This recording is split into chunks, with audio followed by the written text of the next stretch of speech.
ਇਹਨਾਂ ਦੇ ਕੋਲ ਆਇਆ ਵਾਂ UAE ਦੇ ਮੁਸੱਫੇ ਸ਼ਹਿਰ ਦੇ ਵਿੱਚ ਤੇ ਕਮਰੇ ਦੇ ਵਿੱਚ ਬੈਠੇ ਆ। ਦੁਬਈ ਜਿਹੜਾ ਹੈ, ਦੁਬਈ ਦੇ ਵਿੱਚ ਦੇਖੋ ਇੰਟਰਟੇਨਮੈਂਟ ਕਿਸ ਤਰ੍ਹਾਂ ਹੁੰਦਾ ਹੈ।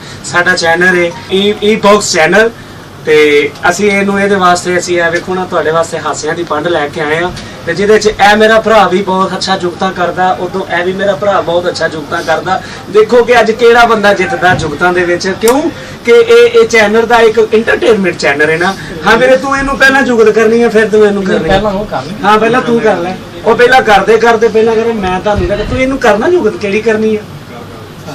ਇਹਦਾ ਮੂੰਹ ਕਿੱਦਾਂ ਹੁੰਦਾ? ਇਹਦਾ ਮੂੰਹ ਧਮਾਣਿਆ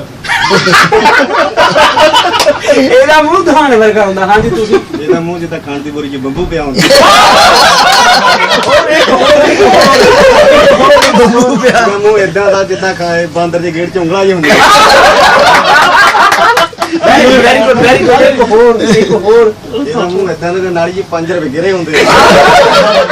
ਹਾਂ ਵੀ ਇਹਦਾ ਮੂੰਹ ਕਿੱਦਾਂ ਵਾ? ਇਹਦਾ ਜਿਹੜਾ ਬਾਂਦਰੀ ਵਿੱਚ ਚਪੇੜ ਮਾਰੀ ਯਾਰ ਪੱਕੀ ਕਰ ਕੋਈ ਜੁਗਤ, ਪੱਕੀ ਕਿਹੜੀ ਗੱਲ ਕਰਨੀ ਅੱਗੇ ਕਰ ਕੋਈ ਅੱਗੇ ਅੱਗੇ ਆਪਾਂ ਕੀ ਗੱਲ ਕਰੀਏ ਹੁਣ? ਜੁਗਤ ਹੀ ਕਰਨੀ ਔਰ ਬਿੱਠ ਕਰਨੀ। ਹਾਂਜੀ ਇਹ ਮਿਹਰਬਾਨੀ, ਬਹੁਤ ਸਾਰਾ ਸ਼ੁਕਰੀਆ। ਇਹ ਵੀ ਮੇਰੇ ਭਾਈ ਨੇ, ਉਦੋਂ ਇਹ ਮੇਰੇ ਭਾਈ ਨੇ, ਇਹਨਾਂ ਵੀ ਸਾਨੂੰ ਜੁਗਤ ਕੀਤੀ। ਇਹਨਾਂ ਦਾ ਮੂੰਹ ਕਿੱਦਾਂ ਹੁੰਦਾ? ਅੱਛਾ ਵੱਡੇ ਭਰਾ ਇਹਦਾ ਮੂੰਹ ਕਿੰਝ ਹੁੰਦਾ? ਜਿਵੇਂ ਡੋਬੇ ਵਾਲੀ ਦੁਆਤ ਹੁੰਦੀ ਹੈ। ਲਓ ਜੀ ਬਹੁਤ ਸਾਰਾ ਸ਼ੁਕਰੀਆ। ਇਹ ਸਰਦਾਰ ਭਾਈ ਨੇ, ਤੁਸੀਂ ਵੀ ਆਤ ਨਾ ਪੈਨਸਲ ਖਲੋਤੀ ਹੁੰਦੀ ਹੈ, ਪੈਨਸਲ ਨੂੰ ਕੱਪੜੇ ਪਾਏ ਹੁੰਦੇ। ਹਾਂ ਵੀ ਤੁਸੀਂ ਕੋਈ ਗੱਲ ਕਰਦੇ ਭਾਈ? ਇਹ ਸਰਦਾਰ ਹੈ ਘੋੜਾ ਸਿੱਧਾ ਕੀਤਾ ਹੁੰਦਾ। लो जी बहुत सारा शुक्रिया। अब मौसम नवीद साहब इसी वक्त आपके साथ इजाजत चाहता है। अल्लाह हाफिज, निगहबान, पाकिस्तान जिंदाबाद, इंडिया।